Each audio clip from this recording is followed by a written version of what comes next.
কাঁঠাল চিকেন, এইভাবে কাঁঠাল চিকেন রান্না করলে কাঁঠাল যে পছন্দ করে না তারও খেতে ইচ্ছা করবে, খুব টেস্টি মুখে লেগে থাকবে। অবশ্যই বাড়িতে এইভাবে একবার ট্রাই করে খেয়ে দেখবে, খুব ভালো লাগে।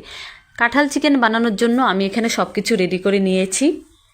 এখন আমি উনুন জ্বালিয়ে কড়াই বসিয়ে দিলাম। কড়াই গরম হয়ে গেছে, কড়ার মধ্যে পরিমাণ মতো তেল দিয়ে দিলাম। তেল গরম হয়ে গেছে, এখন দিয়ে দিব হলুদ গুঁড়া। হলুদ গুঁড়া দিয়ে সুন্দর করে নেড়ে চেড়ে আলুগুলোকে আমি সুন্দর করে ভেজে তুলে নেব। আলু ভাজা হয়ে গেছে, আলুগুলোকে তুলে রেখে দিই। ওই তেলের মধ্যে কাঁঠালগুলোকেও সুন্দর করে ভেজে নেব। এইভাবে রান্না করলে বাচ্চা বড় সবারই পছন্দ, খুব টেস্টি হয়। রুটি বা ভাতের সাথে যে কোনো কিছুর সাথেই পছন্দ। কাঁঠালগুলো ভাজা হয়ে গেছে, এবার আমি তুলে নেব। দেখো কত সুন্দর হয়েছে।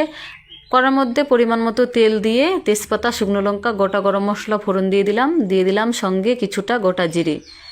এখন আমি পেঁয়াজ কুচি দিয়ে সুন্দর করে লালচে করে ভেজে নেব। পেঁয়াজটা ভাজা হয়ে গেছে, এখন আমি আদা রসুন বাটাটা দিয়ে দিলাম। আদা রসুন বাটা দিয়ে এখন দিয়ে দিলাম পেঁয়াজ বাটা, দিয়ে সুন্দর করে নেড়েচেড়ে কষিয়ে নেব। দিয়ে দিলাম কাঁচা পাকা লঙ্কা আর গোটা কয়েকটা রসুন। গোটা রসুন সবারই পছন্দ।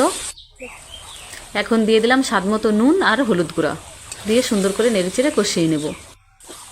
কষানো হয়ে গেছে, মশলার থেকে তেল ছেড়ে গেছে, এখন আমি চিকেনগুলোকে দিয়ে দেব। চিকেনগুলোকে দিয়ে সুন্দর করে কষিয়ে নেব। দেখো কালারটা কত সুন্দর এসে গেছে। চিকেন কষানো হয়ে গেছে, এখন আমি কাঁঠাল আলু ভেজে রেখেছিলাম ওটা দিয়ে দিলাম। দিয়ে আবার পরিমাণ মতো কষিয়ে নেব, সুন্দর করে কষিয়ে নেব। দেখো একদম সব কিছু কষানো হয়ে গেছে, তেল ছেড়ে গেছে, এখন আমি পরিমাণ মতো ঝোল দিয়ে ফুটিয়ে নেব।